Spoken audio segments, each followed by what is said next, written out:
Chers élèves de 5e, bonjour. Je vais dans ce cours vous présenter ce qu'on appelle au Moyen-Âge, mais encore de nos jours, les enluminures. Donc, enluminure, tout d'abord le mot. Cela s'écrit E-N-L-U-M-I-N-U-R-E,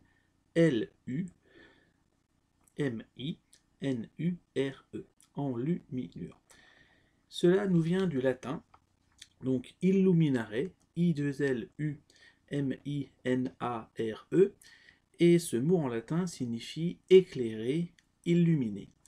Et donc nous allons voir qu'il s'agit bien en effet d'illuminer le texte, d'éclairer le texte. De l'éclairer dans deux sens. Tout d'abord l'éclairer concernant l'illuminer, illuminer sa beauté en quelque sorte, son esthétique, et ensuite éclairer son sens, puisque les enluminures vont avoir aussi pour but d'expliquer au Moyen-Âge le sens du texte ou le sens de telle ou telle scène importante, puisque je vous rappelle qu'au Moyen-Âge, la majeure partie des gens ne sait ni lire ni écrire, et sans les images, le texte constitue donc un lieu totalement inaccessible pour le public. Au Moyen-Âge, donc, où trouve-t-on les enluminures? On les trouve dans des gros livres très lourds que nous appelons des codex, C-O-D-E-X. Et donc il faut savoir que ces codex étaient écrits à la main, évidemment, et copiés par des moines copistes. C'était leur nom, on les appelait des moines copistes. Et donc ces moines travaillaient dans leur monastère, et ils avaient pour fonction, en plus de la prière évidemment, de copier donc toutes sortes de textes, que ce soit des textes littéraires, des textes religieux, peu importe, il y avait toutes sortes de textes. Et donc en fait, dans ces codex, donc, qui constituaient des gros volumes de plusieurs kilos, on mettait tous les textes à la suite.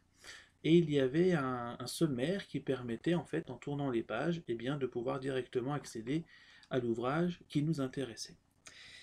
Et donc ces livres étaient évidemment très longs à faire, très chers et très rares. Maintenant, dernier point, nous distinguons trois types d'enluminures. Donc, la première que nous pouvons distinguer, il s'agit des lettrines, L-E-2-T-R-I-N-E-S. Voici un exemple.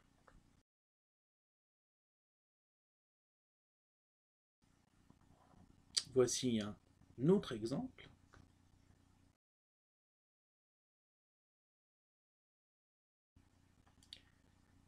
Et donc, vous pouvez peut-être constater que ces lettrines que l'on trouve dans les enluminures peuvent peut-être vous rappeler quelque chose que l'on trouve aujourd'hui.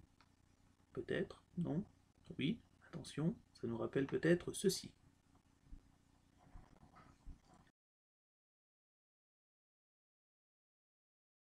Voilà. Donc ça nous rappelle évidemment les lettres que nous trouvons dans les journaux. Vous savez, c'est la première lettre de l'article, écrite en plus gros.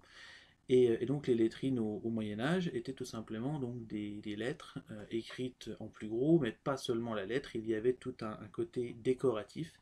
Et dans l'exemple que je vous ai présenté à l'instant, il y avait notamment un moine copiste qui se représentait lui-même en train de faire donc cette enluminure. Il y a également ce qu'on appelle les miniatures. Donc là, les miniatures, ça rejoint ce que je vous disais tout à l'heure, c'est-à-dire ce sont des petits dessins. En voici un exemple.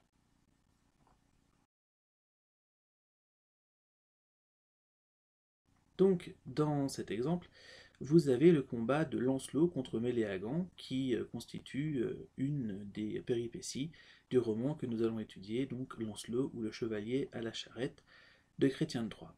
Et donc ces miniatures avaient pour fonction d'expliquer le texte, de montrer en image finalement ce qu'il y avait d'important dans telle ou telle scène. Encore une fois, il s'agit d'éclairer aussi bien donc esthétiquement que intellectuellement le texte présent dans le codex. Et enfin, le dernier type d'enluminure, c'est ce que nous appelons donc des bordures ou des encadrements. Donc là, c'est beaucoup plus simple à comprendre. Il s'agit simplement du tour, des bordures de la page. Ces bordures peuvent aussi entourer finalement telle ou telle miniature. Voilà. Et en voici un exemple.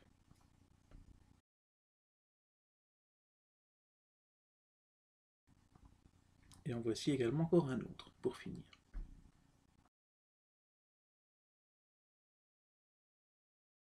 Voilà. Donc je vous remercie de votre attention, j'espère que ce cours a été clair. Et maintenant, je vous envoie l'activité que vous pourrez faire tranquillement et me la renvoyer si vous le désirez. Merci à vous.